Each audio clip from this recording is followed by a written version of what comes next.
Guys, I have seen a number of people come and go with Bungie. I have fond memories of way back when Bungie used to have live streams with developers on alongside our community managers. One of those community managers was known as DMG. Unfortunately, he is no longer with Bungie. And this past week, we got some answers as to why. From a thread this past week on Twitter, Catherine Tucson, who works as a paralegal for Cuss Law, was involved in the case in representation of Bungie. Now, her thread began by saying, "Good afternoon. I'm taking a moment to highlight a win we got yesterday on behalf of Bungie, who sprang into action to ensure the safety of an employee who was targeted for racist harassment and threats last year." She goes on to state that an individual by the name of Jesse James Comer had been repeatedly targeting one of Bungie's employees online and had made him fear for his as well as his family's safety. Catherine continues, "Why is this a brag-worthy win? Well, because the law moves slowly, frankly, much more slowly than either technology or culture. With this win, we help to close the gap in some significant way. For example, we got an official judgment recognition of the threats and harm posed by the well-documented pattern of escalating harassment that can accumulate in tragedy via swatting and other real-world violence." Now, in the legislature surrounding this case, the court states that, quote, "Online harassment follows a predictable pattern in which a harasser will escalate from doxing, obtaining a target's personal information in order to abuse them in real life, to contact through to physical violence against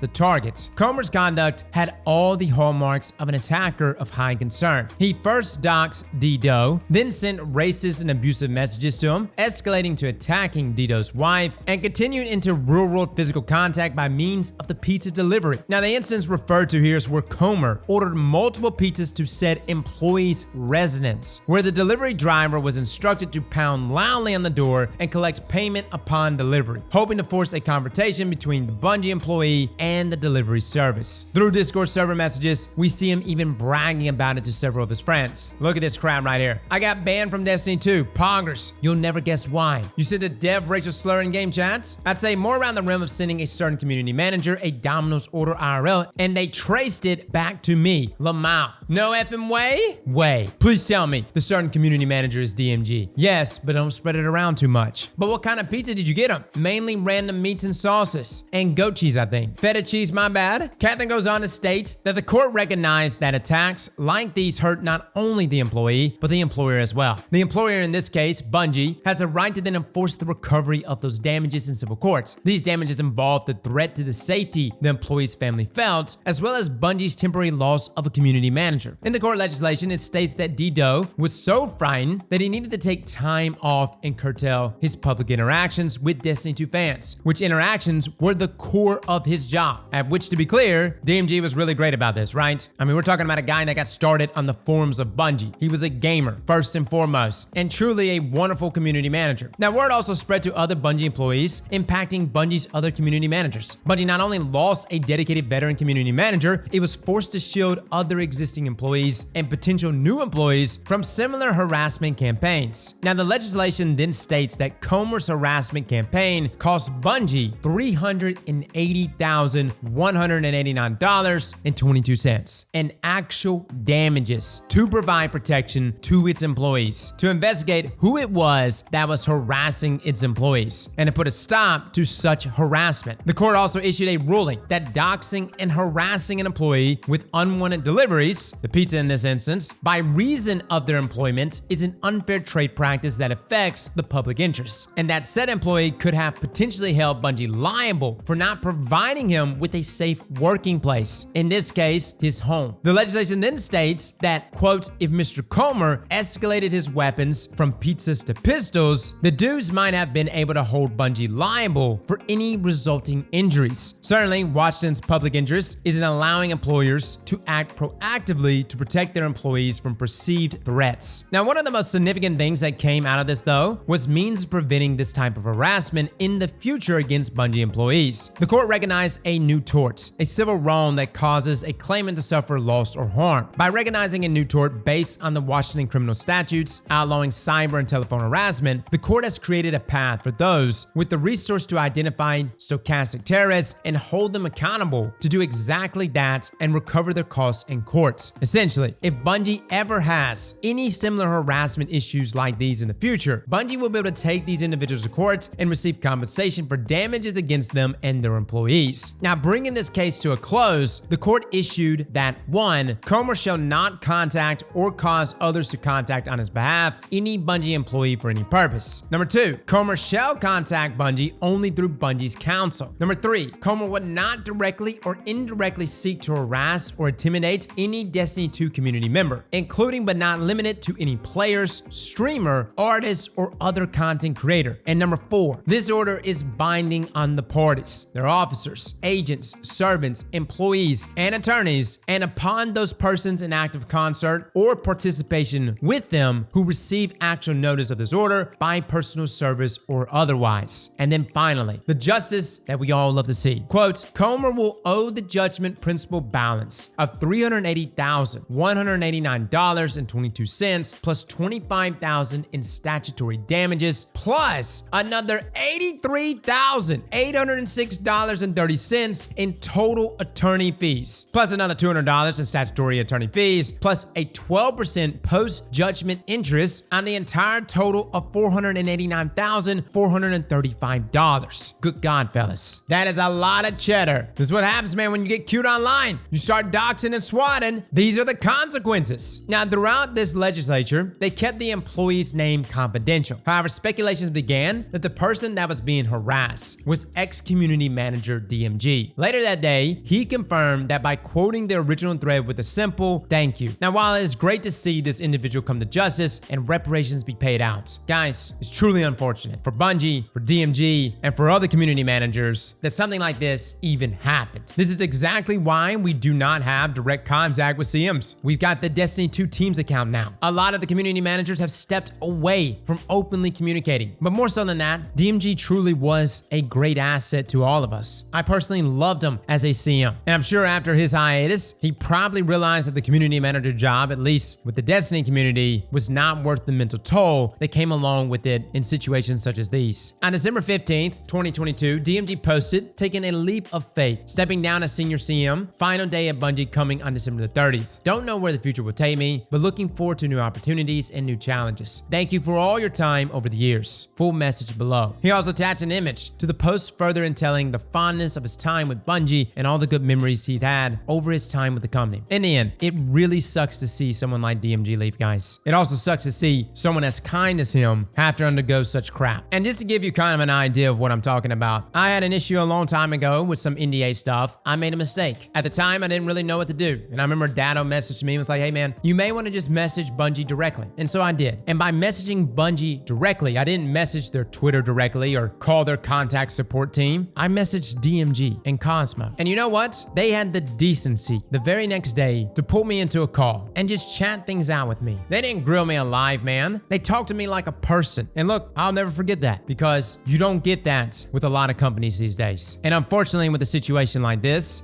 just makes companies like Bungie continue to distance themselves from the community. And look, for the longest time, I was like, you know what? You've got some harassment online here and there. That's just part of the job, right? But listen, when it comes to swatting, that's dangerous. There have literally been people killed over this nonsense. And some of these incidents you may have heard of. This happens, guys. People have died from this, all because somebody on the other end of a computer was having a power trip. This lawsuit is a big deal. Not just for Bungie or DMG and his family, but really for any of the workers and businesses affected by bad actors such as Jesse Comer. The results of this case break new legal ground for businesses to better protect their employees who face harassment. It better motivates employers to pursue legal action on behalf of their employees, with the precedent now set that by going after a member of that company, and the wording here is actually interesting, not just the company, but members of the community, the company itself may seek recompense for expenses and damages accrued to combat bad actors. And it's great to finally see this in gaming culture. Devs, studios, publishers alike, including content creators. I've seen the horror stories of swatting, the folks that threaten doxing, and it's about time that these folks really start to get hit where it hurts, and that's in their wallets. Now, DM Skamayer, who I might be killing his name right now, who was one of the attorneys who represented Bungie, echoes the sentiment on Twitter, adding, quotes, "This one is special." He continued, "From investigation to research to drafting to project management, the outcome was just so damn important. Congratulations to my clients who stood up and fought for something that mattered. Congratulations to my team, we made law. And a hearty F you to the dregs of digital society who do real harm and believe themselves themselves above responsibility, beyond accountability. You aren't. With this major victory for game developers and the companies that they work for, there comes the reasonable expectation that we'll see more of these lawsuits in the coming days. And that's really a great thing, guys. We have seen some stuff, man, over the years. But slowly, we are starting to see these bad actors finally getting their due. Whether it's cheaters in those websites getting fined or online harassers like these, this is an overall win for the rest of us. With that being said, to DMG, thank you so much, man, for everything you've done for us. Thank you for being an amazing community manager to Destiny. We wish you all the best. I'm excited to see what happens on your journey. And selfishly, I hope to see you back with Bungie one day. Fellas and ladies, thank you all for coming and watching. And as always, slap that like button like your mama told you right.